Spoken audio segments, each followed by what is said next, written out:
Assalamualaikum. Welcome all to Easy Human Anatomy channel. In this video I discuss intraembryonic coelom. This is the intraembryonic coelom.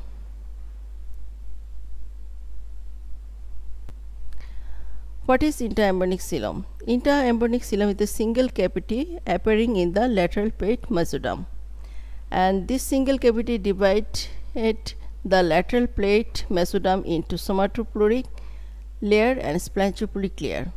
So what is lateral plate mesoderm? This is the trilaminar germ disc. This is surface ectoderm. This is neuroectoderm. The neuroectoderm detaches from the surface ectoderm from the neural tube. This is notochord. This is the mesoderm. There is a three part of the mesoderm: paraxial mesoderm, intermediate mesoderm, lateral plate mesoderm. You see, lateral plate mesoderm is divided into two parts due to the formation of the intraembryonic coelom.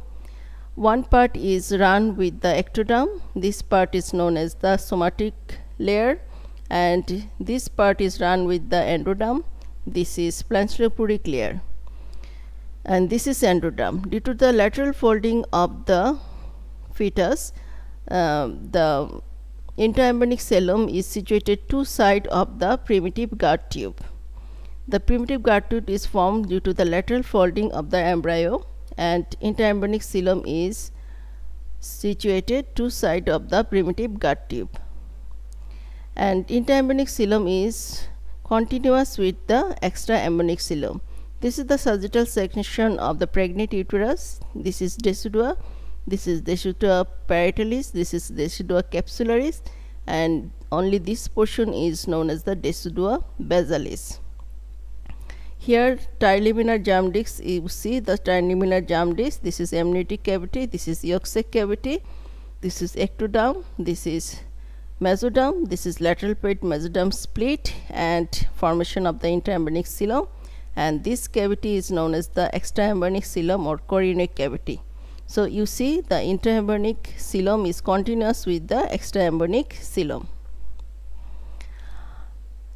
So this is a single cavity. The shape of the cavity is horseshoe shaped cavity, and it divides into three cavity: pericardial cavity, pleural cavity, and peritoneal cavity. This is a surface ectoderm. If we remove the surface ectoderm, we find the neural tube. If we remove the neural tube, find notochord, paraxial mesoderm, intermediate mesoderm, and lateral plate mesoderm is cut here. So this is the location of the intraembryonic coelom. It is a horseshoe shape area.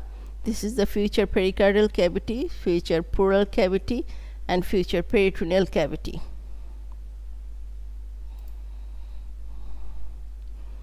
So this is the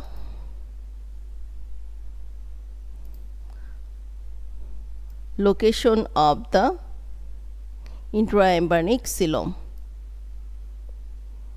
and in the right side and left side it is continuous with the extraembryonic coelom. You see, this is the intraembryonic coelom, and here lateral folding and craniocaudal folding is described in this figure. This is the longitudinal sections of the embryo. You see, this is the horseshoe shape intraembryonic coelom. This is the future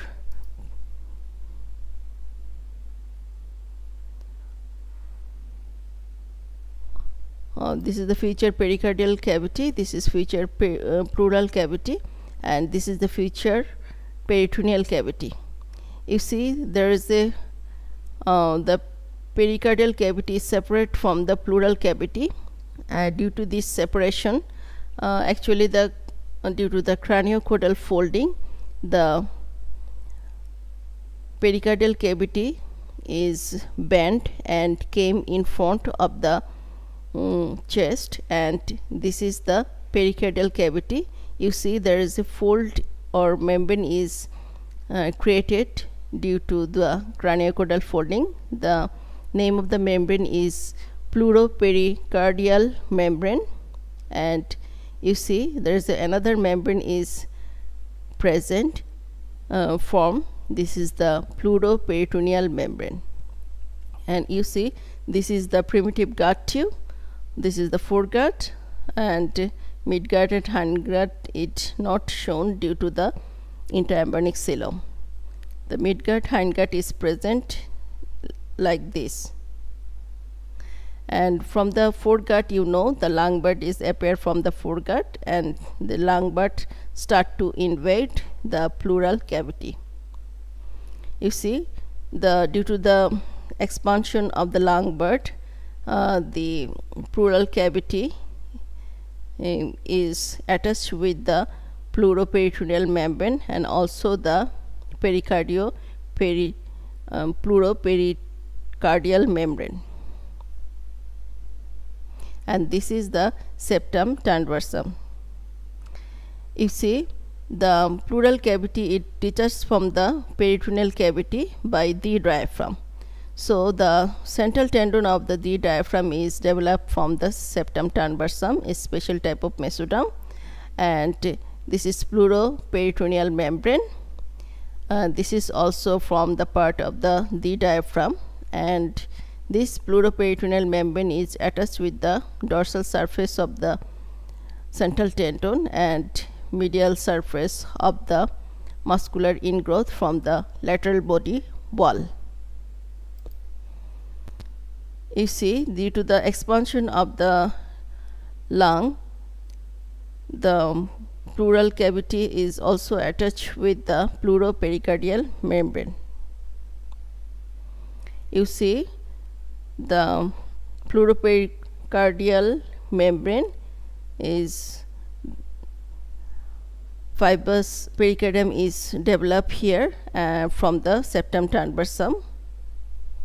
This is the future pericardial serous sac, and this is the fibrous pericardium developed from the septum transversum.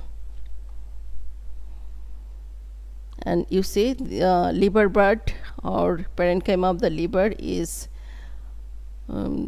start to develop within the septum transversum. Septum transversum is from the stroma of the liver, and parenchyma is liver is derived from the hepatic bud, which is arise from the caudal end of the foregut. So this is all about intraembryonic coelom in short. If you like this video, please press the like button. Please subscribe my channel.